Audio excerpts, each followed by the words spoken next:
Julaibib radhiyallahu anhu, sahabat Nabi itu, saking kecilnya badannya itu sampai diangkat oleh Nabi SAW dengan satu telapak tangan karena kecilnya badannya. Tapi di perang ya Uhud dia bisa membunuh 7 orang kafir. Tidak ada hubungannya dengan kecil badannya, tapi ruhnya kuat, besar. Waktu Nabi SAW balik dari perang Uhud dan terkalahkan oleh orang-orang kafir Quraisy dengan hikmah Allah Subhanahu Wa Taala, semua sahabat waktu itu mati syahid 70 orang di Uhud, sisa 630 orang bersama Nabi SAW, semuanya terluka, dan minimal luka sahabat waktu itu minimal 7 luka, sabetan pedang, hantaman tombak, sobekan, pokoknya luka semua sahabat. Sampai ada sahabat sudah nggak bisa jalan karena kakinya sobek, punggungnya sobek, dinaikin di kuda, tiba di rumah tinggal dibaringin.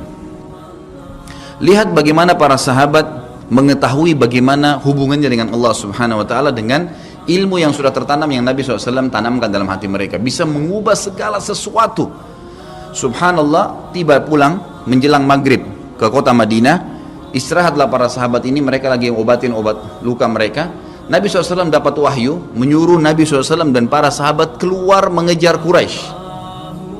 Quraisy ini jumlahnya waktu itu ya 1.000 orang, maaf 3.000 orang pasukan Quraisy, yang terbunuh cuma sekian belas saja mereka. Dan mereka sudah merasa bangga dan pulang ke kota Madinah, pulang meninggalkan Madinah, karena Uhud itu dekat Madinah. Kemudian mereka bangga dengan itu.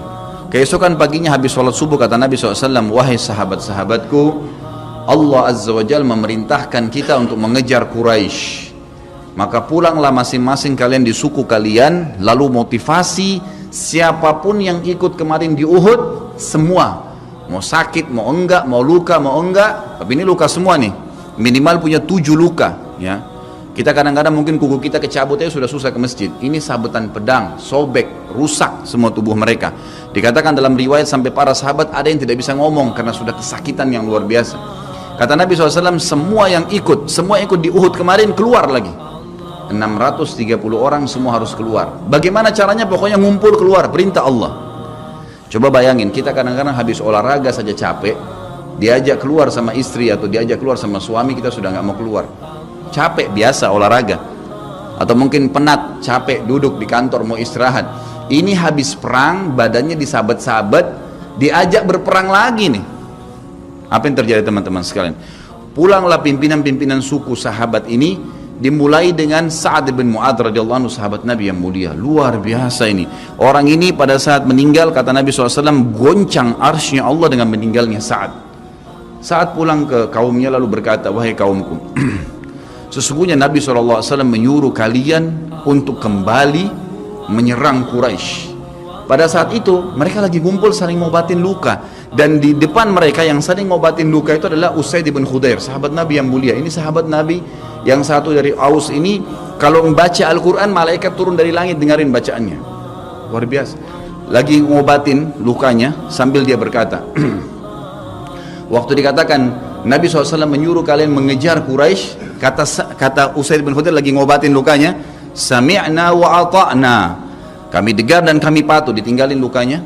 Lalu seluruh suku itu saling nopang satu sama yang lain, mendatangi masjid Nabi SAW untuk ikut berperang lagi.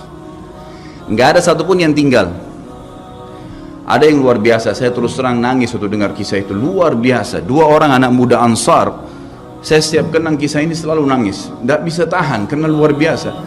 Anak 2 orang ini belasan tahun umurnya, dan dua-duanya nggak bisa jalan, Bapak Ibu sekalian, nggak bisa jalan, luar biasa. Sudah sobek kakinya, sobek punggungnya, bahkan dikatakan di bagian leher ada irisan, di bagian lehernya ada irisan, gitu kan. Kesakitan. Dua-dua ini diturunkan dari kuda, ditidurkan, adik kakak nih. Tapi saya tidak ingat, namanya tidak disebutkan dalam kisah, tapi ini kisah luar biasa. Dan kemarin kebetulan Imam Masjid Haram atau saya lagi umrah nyebutin kisah itu juga. Hampir satu masjid orang menangis mendengarkan kisahnya.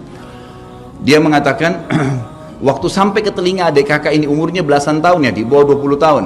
Kalau Nabi SAW memanggil seluruh yang hadir di Uhud untuk kembali berperang. Ini mereka nggak bisa jalan nih. Si kakak bilang sama adiknya, kita nggak bisa tinggal di sini nih. Rasulullah SAW sudah memanggil kita untuk menjawab panggilan Allah. Kata adiknya, bagaimana caranya kita merangkak?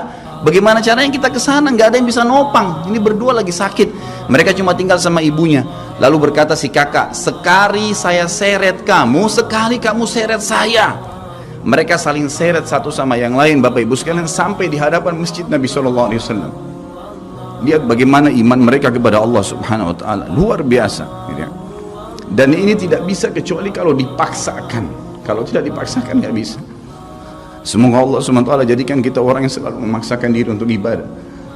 Karena kalau tidak, kita nggak paksakan, kita akan mati dalam keadaan konyol dan menyesal karena tingkatan-tingkatan di surga akan hilang. Percuma.